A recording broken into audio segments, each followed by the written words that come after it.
when intellect becomes infectious as ignorance, everybody catches the disease called freedom. But right now, ignorance is more infectious than intellect. So everybody has the disease called slavery. And freedom is not a disease. I only said that to, make a point. But it is something that's contagious. Because when one person starts to be fearless, everybody wants to be fearless because they got a taste of freedom. Looks good. It becomes viral. This is why they didn't want us to read. I was in Wilmington, North Carolina, and I was reading about a brother named David Clark. He was born in like 1797 or something of that nature. And he was born a free man. Just think about that for a second. In the 1700s, being a free black man. Not only was he a free black man, he wrote his own book. I think I might have a book here. He wrote his own book. Walker's Appeal in 4 articles. And he broke down white supremacy system in 4 different ways. And this book, of course, during the time, was illegal to own. As I was talking with a brother, he said it's so bad that they had to, in order for you to have it, you had to have a secret pocket sewed into your clothing. And this is where you would store the book, because if you were caught with it, you could get killed. As we think about these things, we think about the problems, the issues.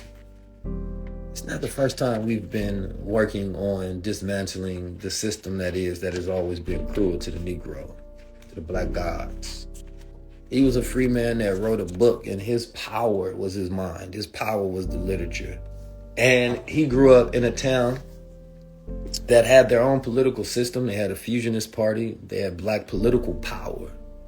Black political power. How did they have this? They had one of the first multiracial political power systems, meaning whites and blacks. It was Republicans that were the more progressive group, I would call them. Democrats were founded completely off white supremacy. It's called Walker's Appeal in 4 articles. But he was breaking down things during that time that are relevant to today. And I haven't read the book, so I'm not going to speak on it exactly. I just got an overview of it.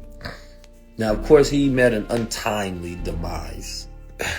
But he was a free man, and he was able to move throughout America and observe the problem from a true lens.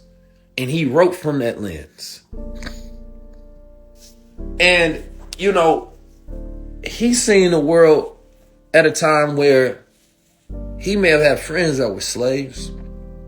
Well, I'm sure he did, because he was a black man, but he said he stayed in this place, but he had to move because it was so hard for him to be a free black man, but to be living and having to constantly observe the conditions of other slaves. Think about that.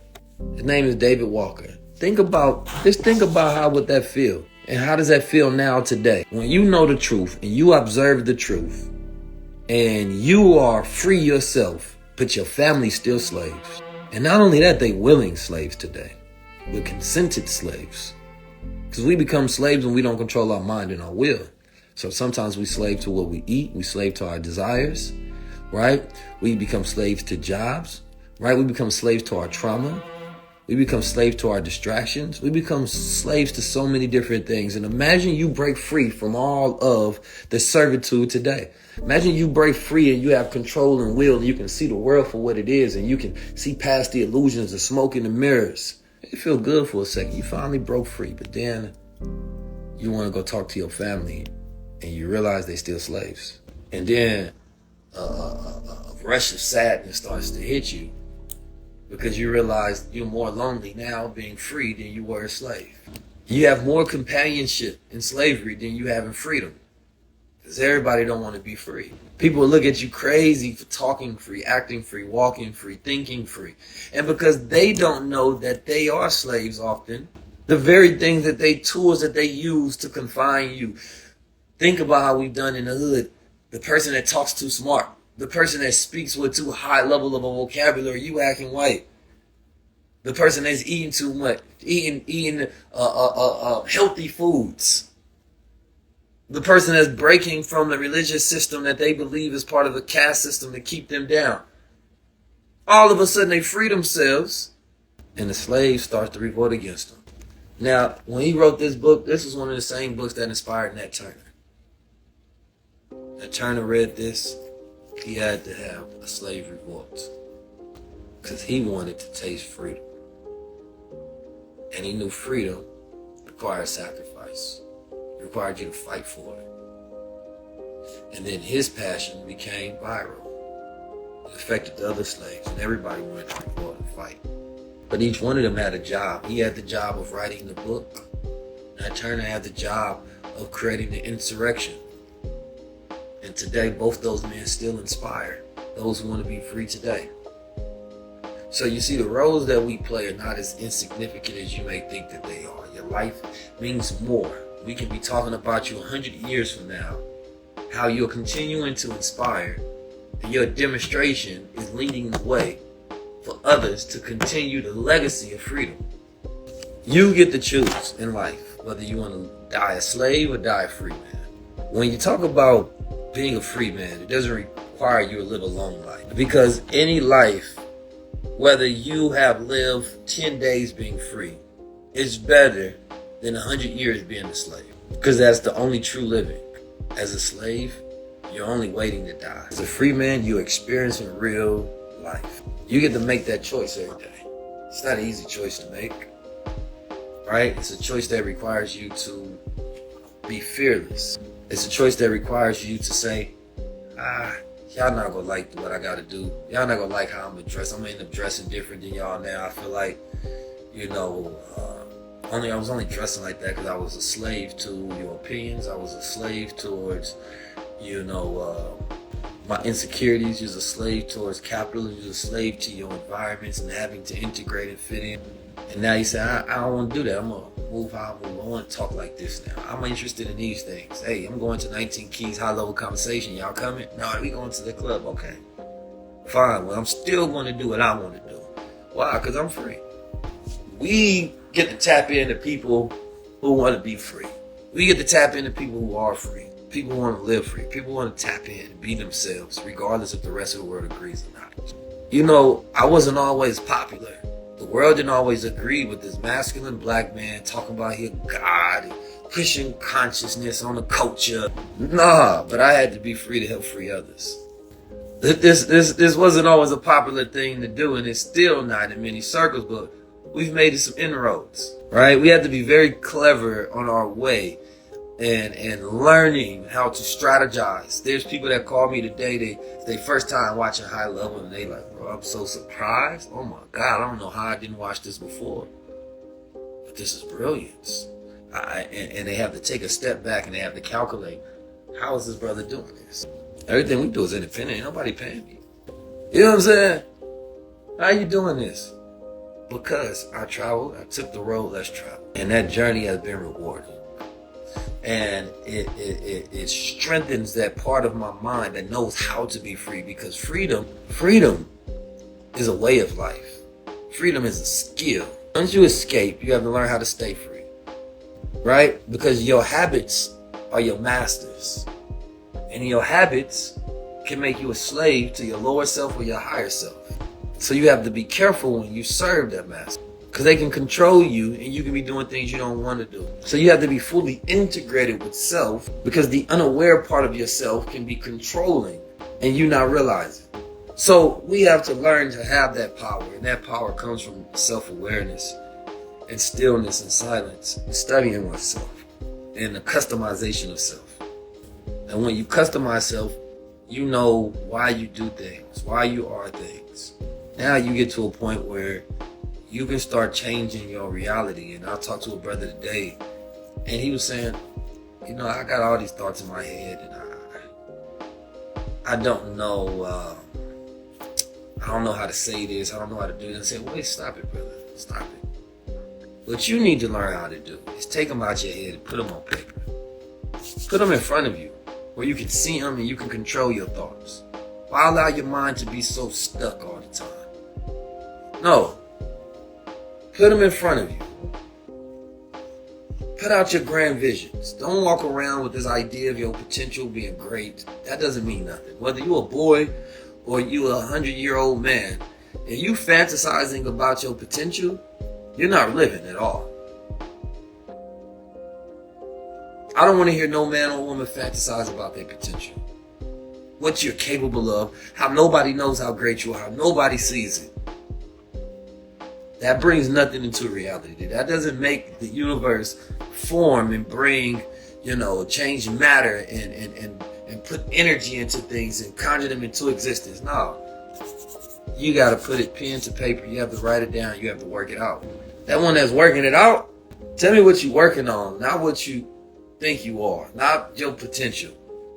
Hey, this is what I'm working on. This is what I'm doing. Hey, this is what I'm working on. This is how I can add value to what you got going on. Hey, this is my budget. This is what we can do. Hey, this is what I'm building. We have to be able to talk about what we're doing, not just what we want to do. What you want to do doesn't matter.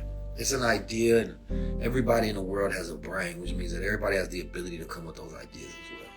And my particular power may not be your power, and that's fine. But don't listen to people who can't help you. And it's not that they can't help you, it's that you may not want their help. And if you don't want their help, then don't argue with them. Because some people only want to sustain their level. They don't want to go to the next one.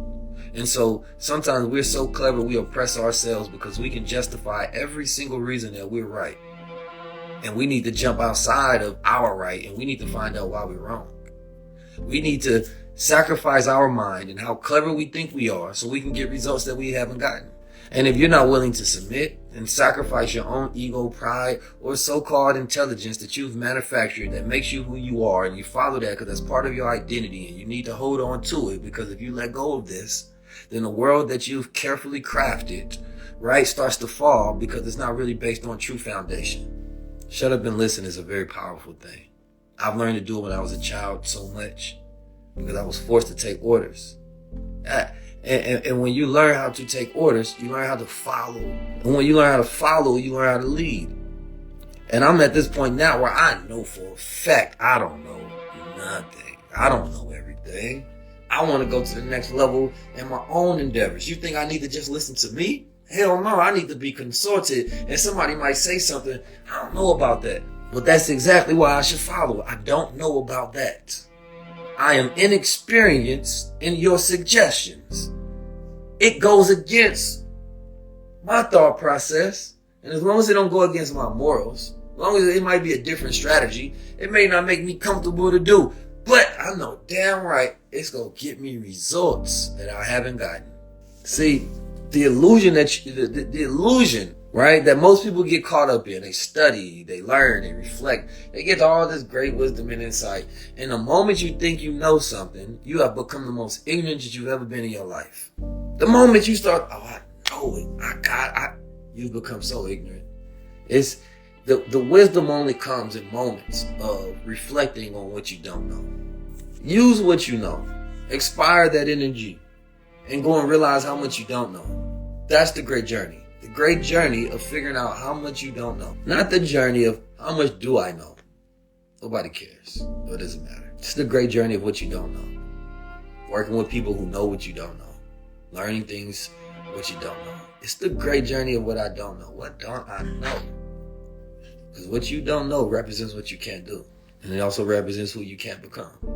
So once you start learning and learning and learning and learning, it just keeps opening the door to more and more and more and more and more. You can pick up any subject in the world right now, whether it's psychology, philosophy, engineering, chemistry, and you pick it up, you could be learning for 10 years, 20 years.